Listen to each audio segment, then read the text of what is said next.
दोस्तों आप सभी का स्वागत है। आज मैं आपको एक ऐसी मोटिवेशनल स्टोरीज बता रहा हूँ जिसे सुनने के बाद आपकी ऊर्जा पहले जैसी नहीं रहेगी। तो चलिए स्टार्ट करते हैं। एक लड़का था, उसको दौड़ने का बहुत ही शौक था।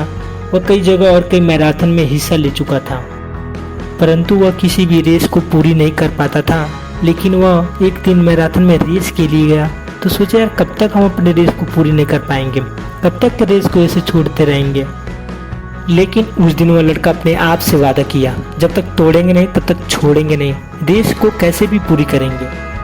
वह उस दिन ठान लिया कि चाहे कुछ भी हो जाए वह रेस पूरी जरूर करेगा।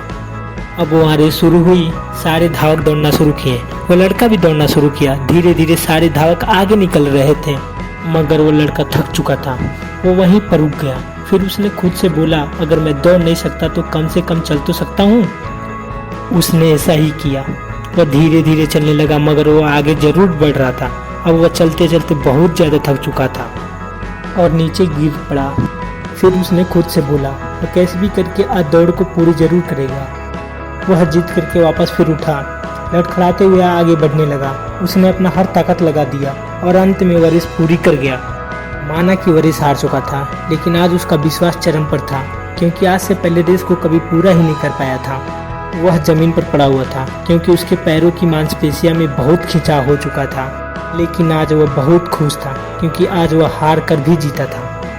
दोस्तों आपको इस कहानी से ये बताना चाहते हैं, जैसे कि हम लोग भी तो इस तरह की गलती करते हैं। हमारी लाइफ में कभी भी अगर कोई भी परेशानी होती है तो उस काम को नहीं करते हैं और छोड़ ही देते हैं। इसलिए दोस्तों मैं बताना चाहता हूँ, अगर आप एक स्टूडेंट हो और रोज़ 8 आवर की स्टडी करते हो और किसी दिन कोई परेशानी की वजह से आप पढ़ाई नहीं करते हैं, मगर आपको भले ही 4 आवर ही मिले, पढ़ना जरूर चाहिए। उस लड़के की कहानी से हमें ये सीखने को मिलता है कि अगर हम लगातार आगे बढ़ते रहें तो एक दिन हम हार कर भी जीत जाएंगे। छोटे छोटे कदम बढ़ाते जाओ और आगे बढ़ते जाओ, यही सफलता का नियम है। अगर आपको भी ये स्टोरी अच्छी लगी हो तो कमेंट करके ज़रूर बताएं। Please subscribe my channel Aman motivation.